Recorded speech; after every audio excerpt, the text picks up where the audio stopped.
Well, good morning, good morning, good morning. It says we're live. We are live from the greenhouse of joy. 2023 first. Oh, yeah, well, The first podcast for us this year. yes. And we have joy in the background.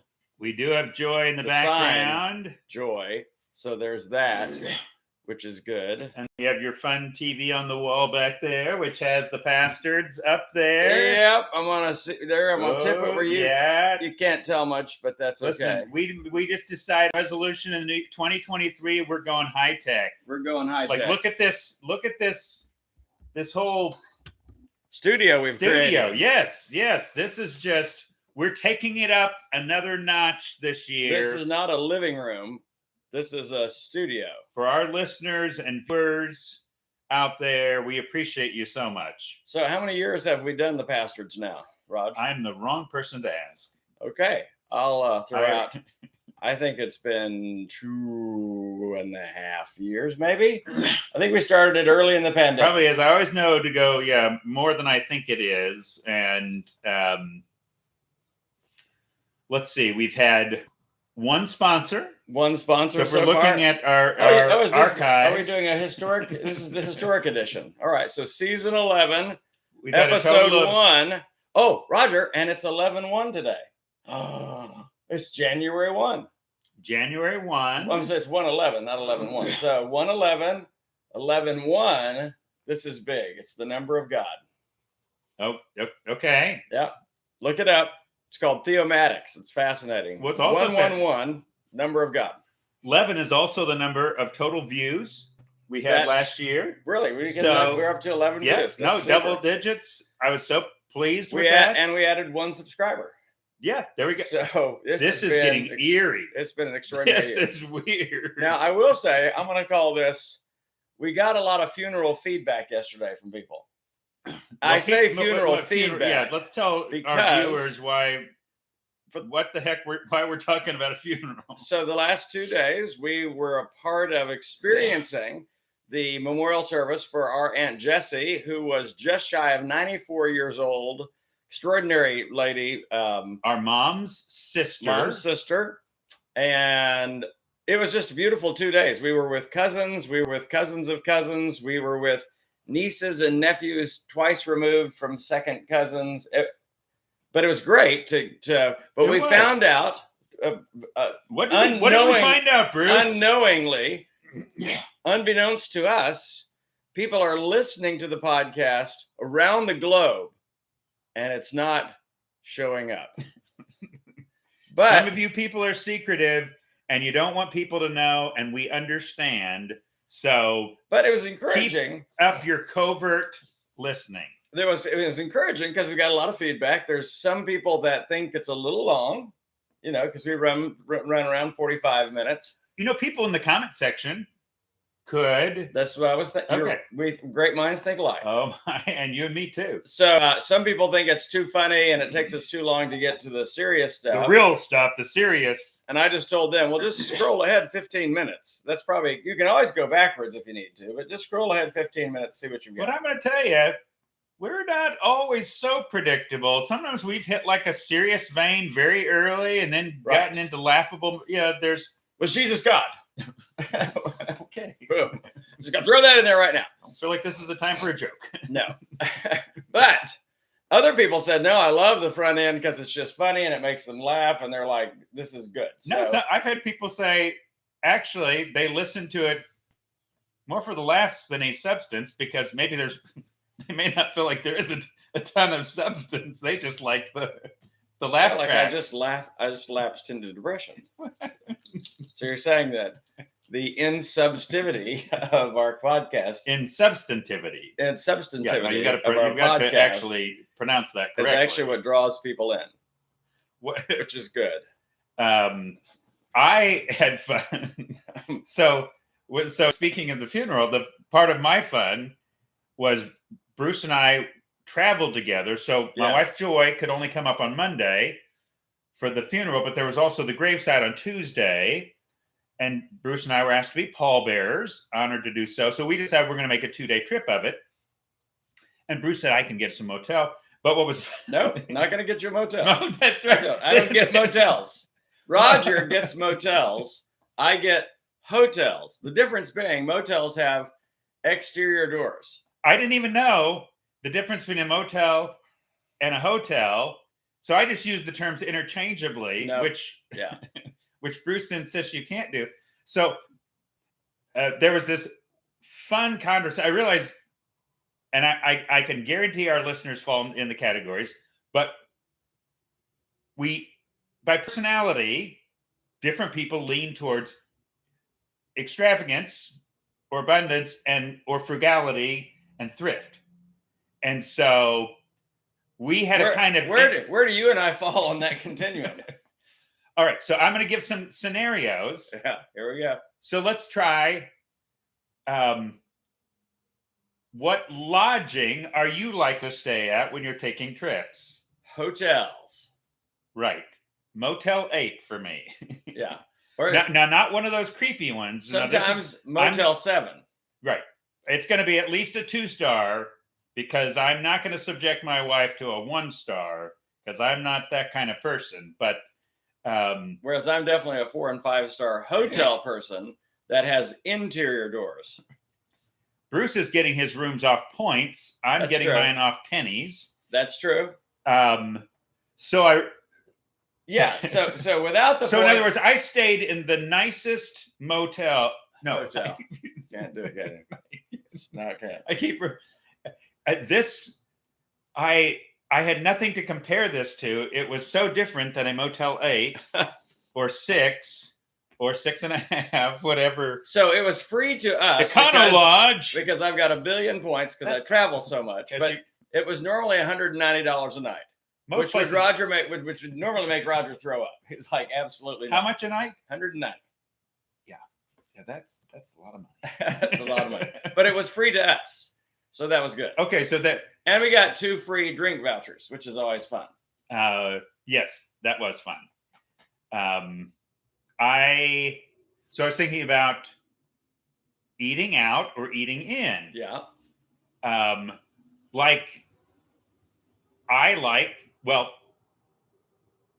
much more like I eat out very rarely. Okay. Part of that is I love cooking and it's fun, but the other part of that is saving money. So I'm just saying I lean toward, for me, in every imaginable comical way. Well, I say every. There's probably a couple of exceptions, but I lean generally toward speaking, thrift, frugal. Let's get the best price. So, and I eat out about 6 times a week. Right. But I never look at the receipt or what I'm paying for it. It's not even on my radar. Right. So like for me, like I've bought one new car in my life. It was a Nissan Sentra. Yeah. You can get those for like $4,000. 30 years ago. Yeah. I got it for $4,000. Yeah. I've probably bought 10 or more brand new cars. Just brand new cars. And I'm getting the minivan. I'm getting the Vega. I'm getting the Pinto. Pinto, that's what it was. The Pinto. Or I'm getting like the Corolla SR5. It's going to be the Dodge 350 van. Take the seats out. No. Take the seats out. Throw a mattress back in the bag, just like we did when we were kids. But now, like Mustang, you're driving this beautiful Audi. Mustangs, Turbo Zs. You have this Audi A4, which I enjoy. This wonderful Jeep you've got. It's giant that Jeep you bought Gladiator. new last year. Yeah, Vesma was so funny. She looked at it. She goes, "Is this your car?" And I'm like, "Yeah." She goes, "That's quite impressive." I think she meant it's really big. It's a large. It's a very tall Jeep Gladiator truck, but part of that is, and this is another place where Roger and I are a little different, and frugality and extravagance affects this. I don't like car repairs. I hate car repairs.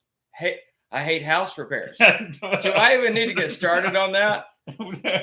So my thing is I like things that work. So when I press the button, I want the car to start, or heaven forbid, turn the key. which is probably what you're still doing these days. I just want the car to start and run. I didn't even know there are cars that start without a key. Yeah, you don't need a key anymore. No, Bruce is like, he could start his car right here in the podcast. I can start it right inside. here with my finger, just with my fingerprint. It'll just start. Bruce will tell me there'll be some technologies, like he's got the screen on his, that he can attach his phone to, whatever. And I'm like, I'm going to have one of those in 15 years.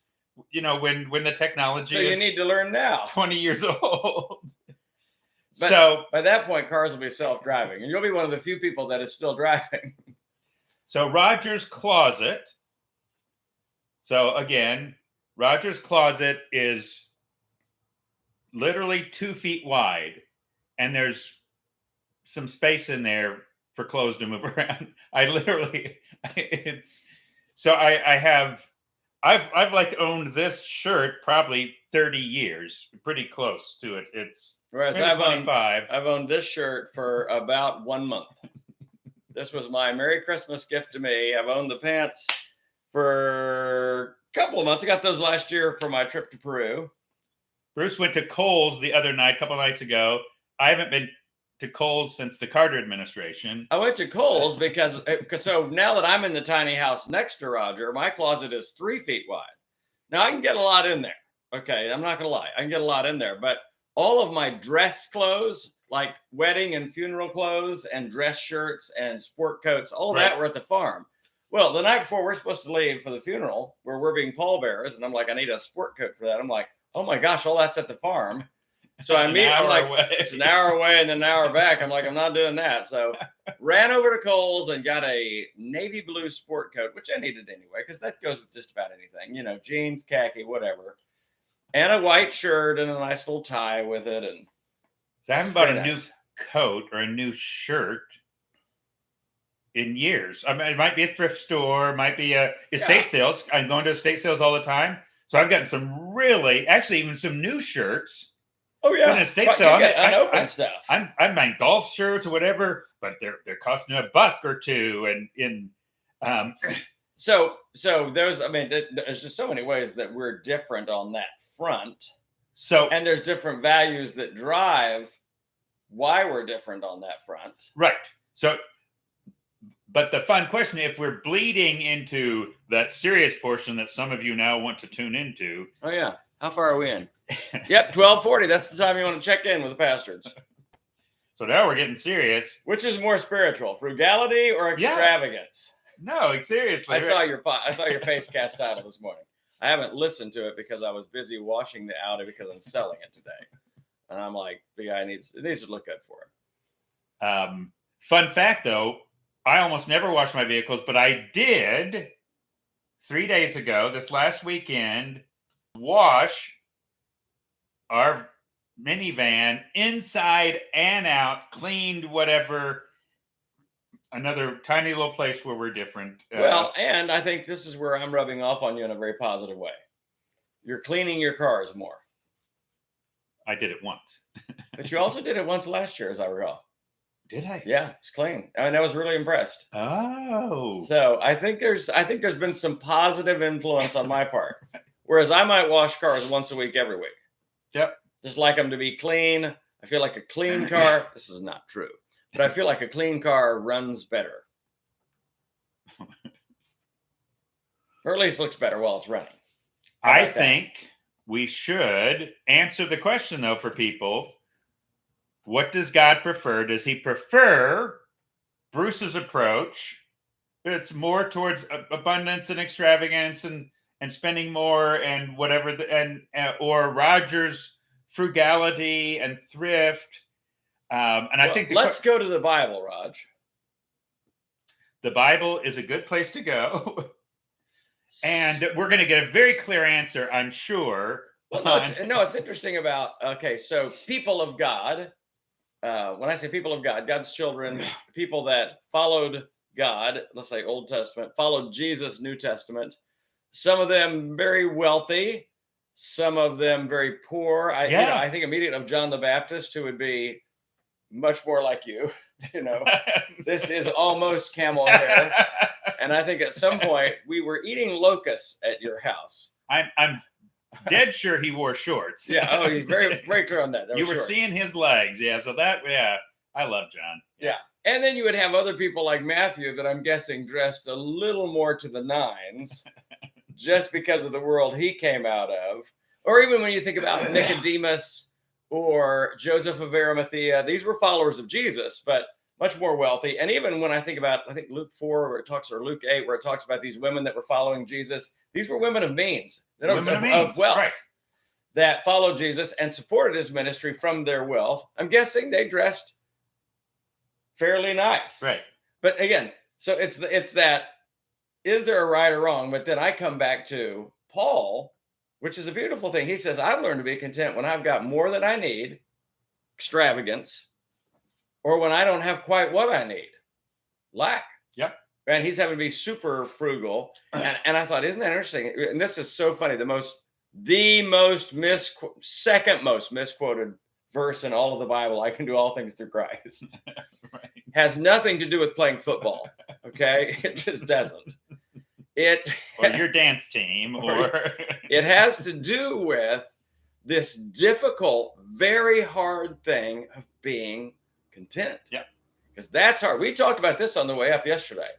There's a temptation for any of us to be looking out into the future and going, once I get there, I'm talking about me. Yeah. Once I get there, then I'll be happy, content. And I realize this is the season I'm in right now. No, I need to enjoy contentment right now.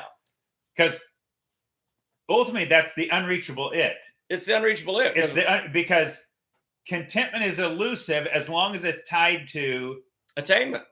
Yeah, because Solomon's attainment is never satisfied. It's never satisfied. You're never. Solomon had, the wealthiest man in all of Scripture.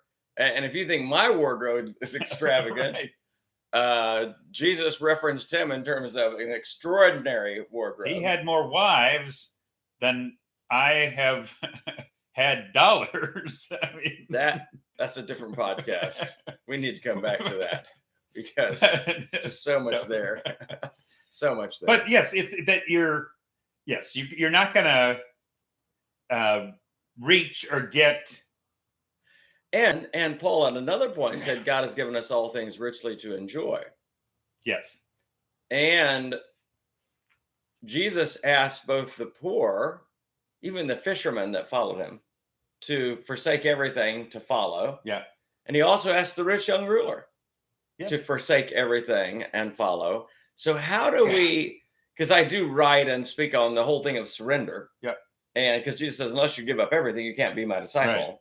How do we live this tension of, I have things, and I have more material things than 98% of the world because of the culture that I live in, right, and all of that. And that creates a tension for me. How do we live in the world of all things are God's, all things are Christ, I've surrendered everything to him while I still have possessions?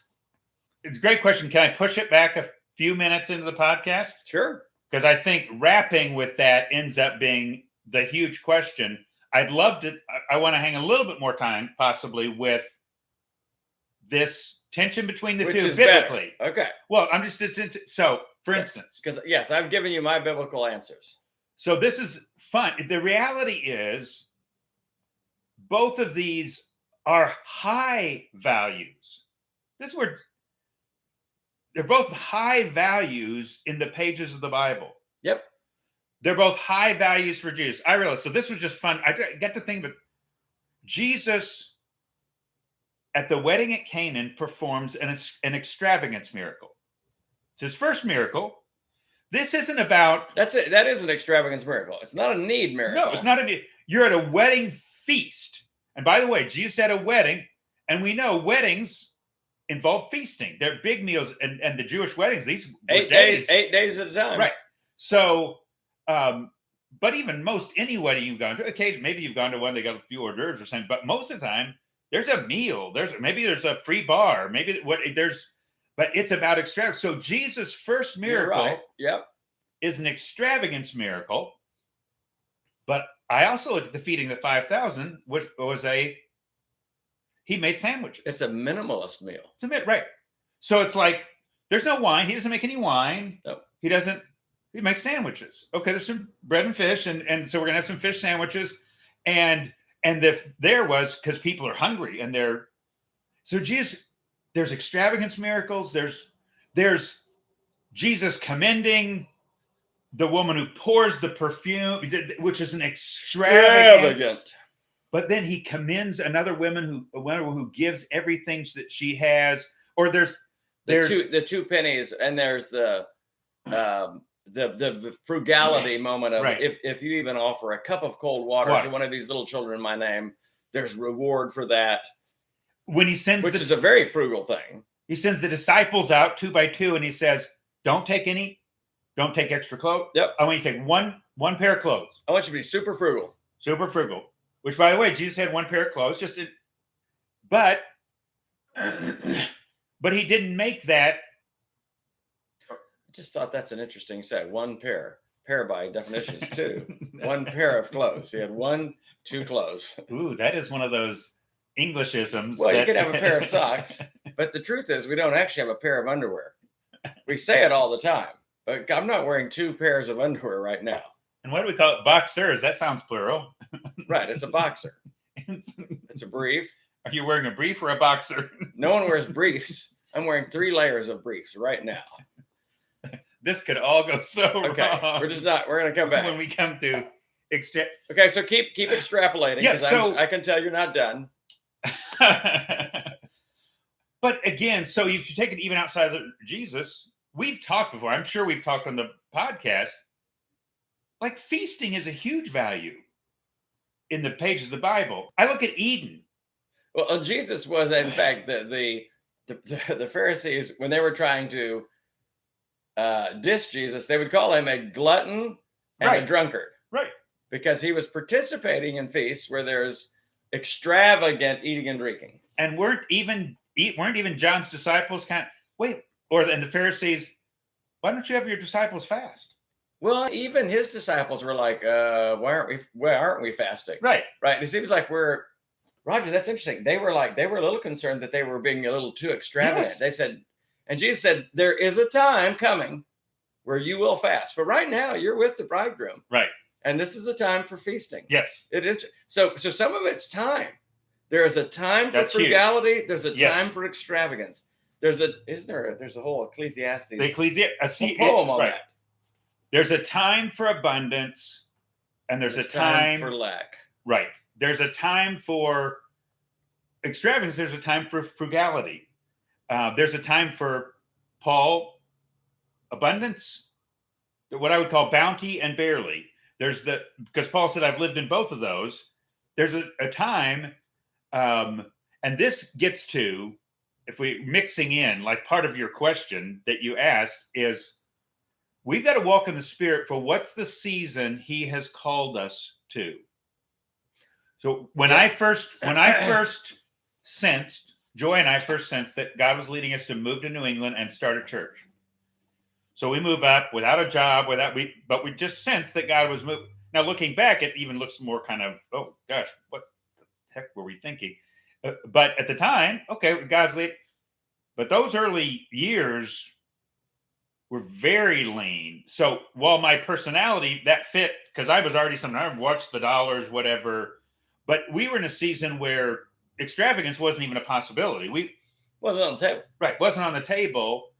And to realize then what Paul says is, all right, be content with what you have. Being content but I also say be surrendered to the season God takes you into.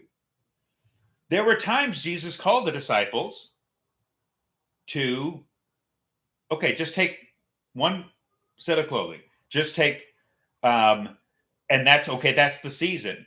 But there are other times I want you to enjoy the wedding at Canaan. We're gonna enjoy feasting for days. I'm gonna make extra wine. You couldn't pin Jesus down, but it was whatever season God takes you into, be content and be adaptable which is one of the things why, like, comparing to others. Yes. It's very hard if you're in a lean, if God's taking you in a lean Yep. season and you see somebody, well, that person's living like Solomon, right? That person's living like Abraham. That person's living like that. And can I be happy if I'm in a season, maybe a long season, maybe a lifetime? Because there were sometimes Jews would call people and said, oh yeah, your calling is going to involve a lot of hardship, a lot of losses, a lot. Anyway, I saw you had something. No, I was just thinking about, one of the clearest juxtapositions of extravagance and frugality is the story that Jesus tells of the rich man and Lazarus. When I say juxtaposition, Yep. There's this clear, and I've argued for years, whether right or wrong, that the indictment of the rich man was not that he was rich. Correct. The indictment was he did nothing for the poor man, Lazarus, who was at his gate. In other words, it's like not like he was unaware of this person's state or condition, and it's like Lazarus longs for the scraps of his table, which begs the question: was he giving him the scraps, or was he just longing for them and not getting them? In other words, was he? Yep. We don't know. But I realized that's a great way to say seasons of our life, because when we moved to Huntsville in 1995, we also were in a massive season of frugality. Like, we didn't have any money. Right. So we had sold everything in Chattanooga to move here, car, truck, house, brought just a little bit of money, but we don't have a church. We don't have a congregation. We don't have an offering. So we're literally I remember that first year, our meals were, we would have maybe a stew at night. My lunch every day was a grilled cheese sandwich, a pickle, and an RC Cola, which you could get for like 18 cents or something like that back in the day. But I realized grilled cheese and a pickle. But I realized how much joy we had in that season, because we had found the treasure hidden in the field. And it didn't matter that we were going to have to live frugally to see this vision that God had given us for a church and for planting a church come about. And we were very content in that season. Yeah. And it was interesting. Even then, God would give us different things that felt a little extravagant. One time in the first 2 years, there was a couple in the church that gave us an almost brand new car. And I'm like, it was like a Toyota Corolla, but it's like almost brand. And I was like, oh, this is very nice, but it almost felt wrong. Right. But I accepted that as a gift from the Lord. I mean, I'm like, that's, it was a beautiful thing, but it was still that tension. And I live in that tension, to this day, partly because I know how much poverty there is, not only around the world, but across the street. Oh, yes. Yes. And in this season, it's interesting. Marlene and I are living in a house the tiny house, we call it, 850 square feet. That is more frugal. It's more frugal in space. Yep. It's more frugal in terms of what you can do within that space. Hopefully it costs a lot less. I know it's got a teeny tiny house payment, which is lovely. It's a very frugal house payment. Well, and so you just said something that I think is another one of the answers to your question. How do we live in that tension? So, okay, contentment, but you said, I receive everything as a gift from God. And this is where, and I think this is where Paul was. I received the abundance as a gift from God. I received crumbs as a gift from God. In other words, I'm thanking God. I'm grateful. I'm recognizing my abundance again is God. That's not I think back to the rich ruler, maybe the deeper layer, maybe the slightly deeper layer is he's not acting like this stuff is from God, that it belongs to God, that it's a gift, that it's a stewardship. Right. He's acting as if it's mine to do it as I please. The point is not that it's wrong to build storage barns. It's not. He didn't even ask God about that. He wasn't even concerned. It was like, I'm making all the calls because it's my stuff. And it's not really, listen, if we're in abundance, receive it as a gift from God, but it's also a stewardship.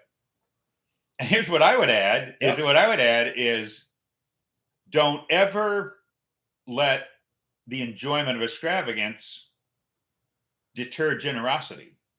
Yes. There are going to be times, and here's the thing. Because extravagance can lead to greed. Extravagance has a pull to it. Sure. And by the way, there are things like when we stayed at that motel with the hotel you go. I'm hopeless. It's not going to happen. I loved it.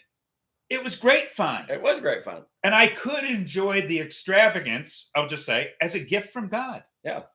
I could look and say, thank you. This is fun. And I'm hanging out with my brother. Which was a greater gift. Right. Oh, absolutely. And I just let Bruce pay for everything. And I could just enjoy. I noticed that. I did pick up on that.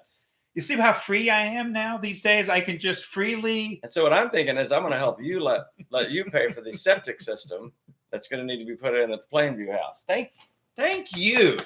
You extravagant little giver. No, but that's the problem with your extravagance is too many houses. And don't get me started. Don't even get me started. Trials come to make us more patient and to make us more character stuff and whatnot and faith and right.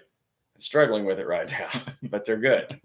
And we can have joy in the trial. Isn't it funny? So I picked this word for the year, joy, not because I was experiencing joy, but I picked the word for the year, joy, for several reasons. Number one, in the second half of last year, I was having such a hard time finding joy. Yeah. And we did a whole podcast on the joy of peas and all of that. So I won't go back into that. But as we've entered into this year, it has been 2023 has been hell of a hard year so far. Yep. I've been sick for 2 weeks. I mean, just physically ill. That's why we didn't do the podcast last week. Which is just hard. You know, you just don't feel well. You can't get things done. You can't. I was planning to do a lot of writing. We just rented our house, the Plainview house, and got a 3.5-year contract. I'm like, joy. I finally achieved joy. And then in the first week, the septic system fails, and now we've got sewer water running back into the house when they flush the toilet or use the shower, which no renter wants to experience that. So I'm feeling terrible for them. This is the problem with being an empath, by the way. I feel what they feel. Yeah. I just feel what because they're feeling, we just signed a 3.5-year contract and we're going to live with sewage the rest of our life. So I'm trying to get. Or even wondering, did they know about that and set us up? Oh, set us up. Or they're trying to.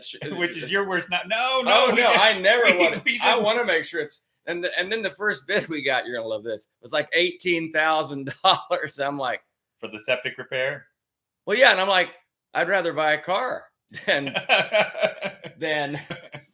spend that on septic repair. Right. So all that to say. But septic is a necessity repair. But maybe God is teaching me in this year. Okay, Bruce, you still have to choose joy in the middle of what you called the second part of joy in our podcast last year, because we're still called to joy in persecution and in problem and in pain, more peace. Yeah. All of that we should still experience. We're going to choose joy. In other words, it may not come to us. So how do I do that again? Well, there's where maybe it's all the same answers to your other question. Honestly, are these choices? So be grateful. Name every day. You're naming gifts that you have. We both know we've both gotten better about that over time. But naming all the gifts, because even count your blessings, name them one by one.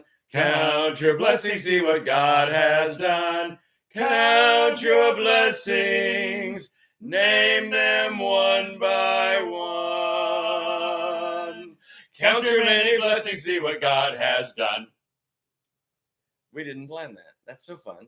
We never do. But the beauty of that is, and it's naming them. You begin to experience joy. Verbalizing, even if you look at the last couple of years,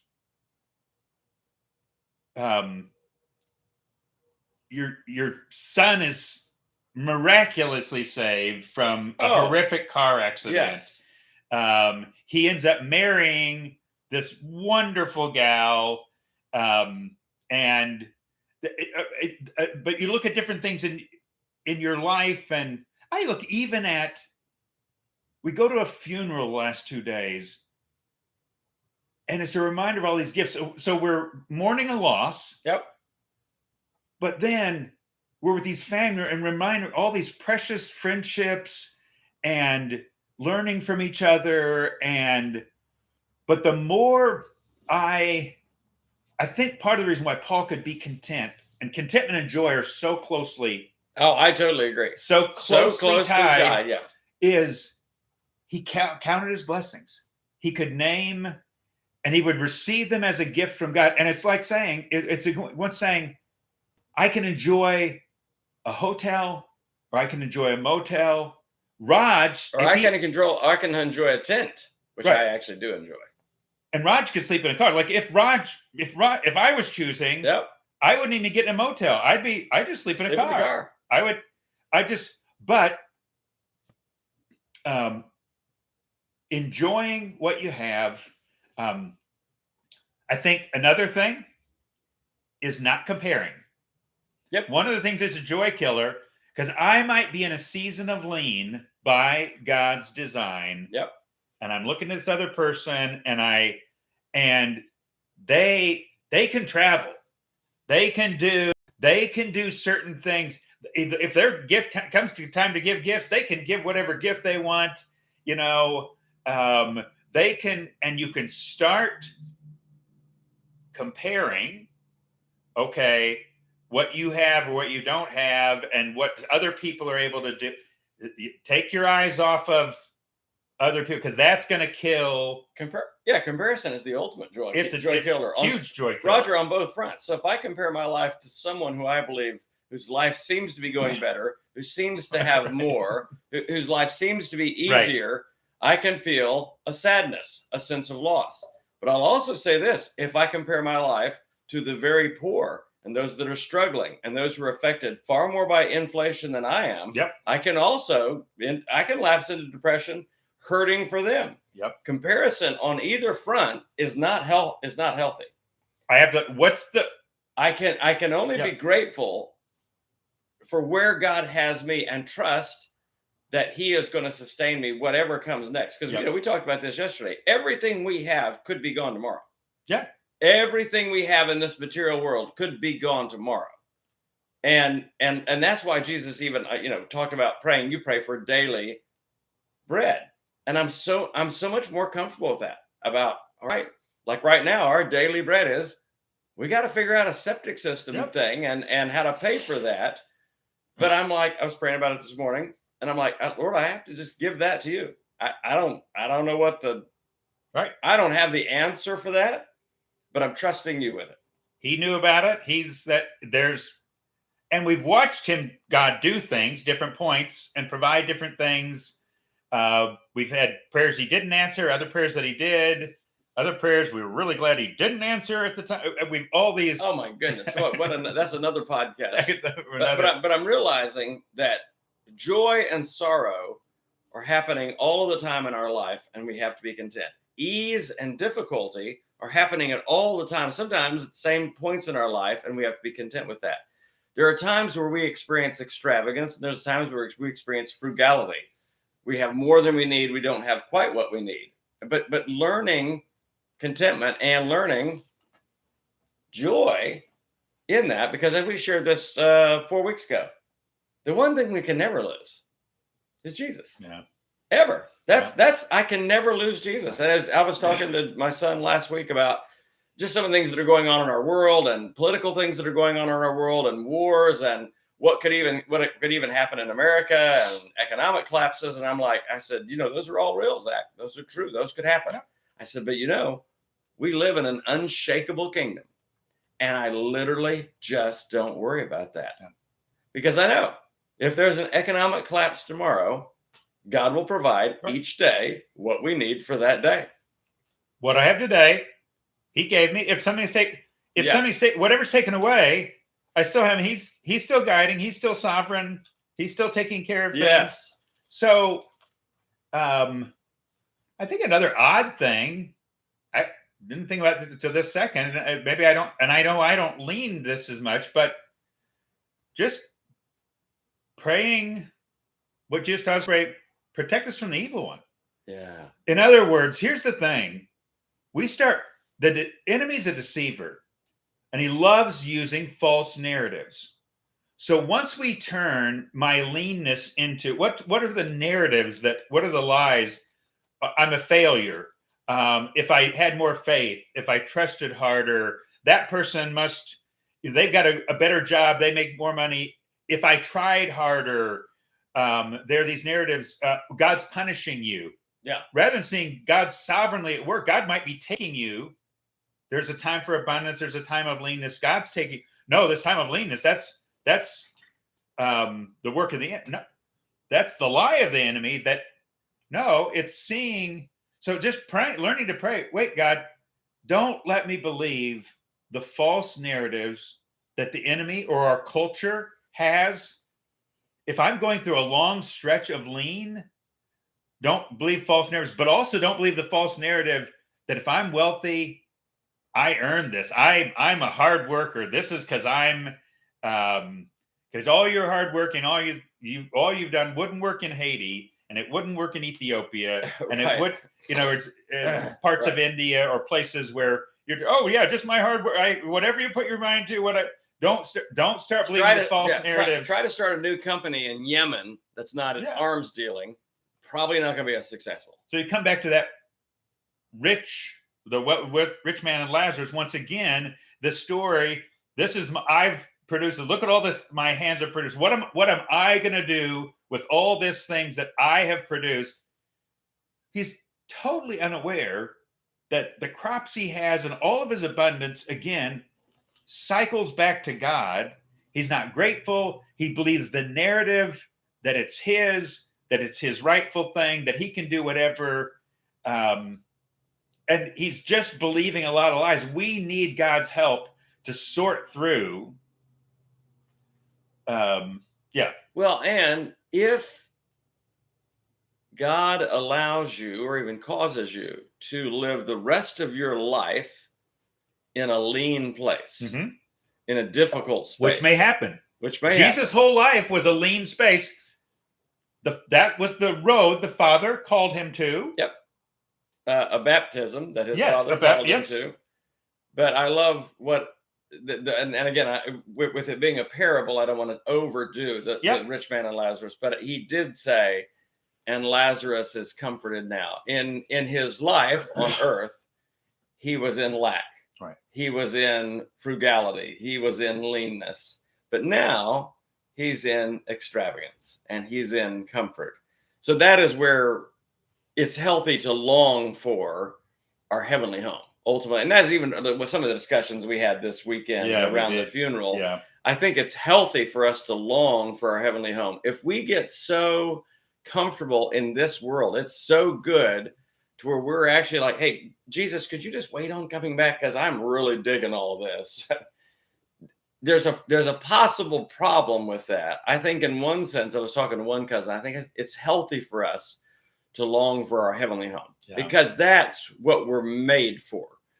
Ultimately, at home with the Father, at home with Jesus, experiencing extravagant love, whatever else we experience.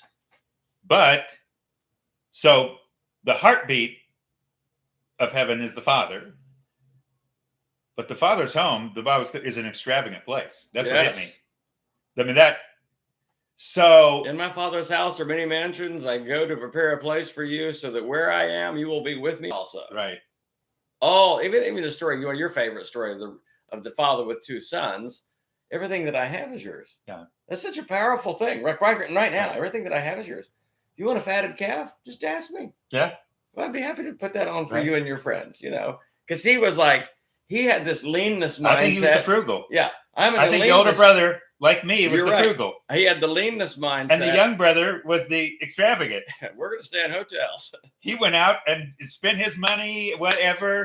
Frugal older son, Raj, stayed at the house, working doing all this stuff, counting every penny. So I thought. Oh, no, go ahead. No, I guess this other quick word being the caution not to judge wherever anybody else lands. There's the comparing, I wish my life, but there's also the, extravagant people, they're that's wrong.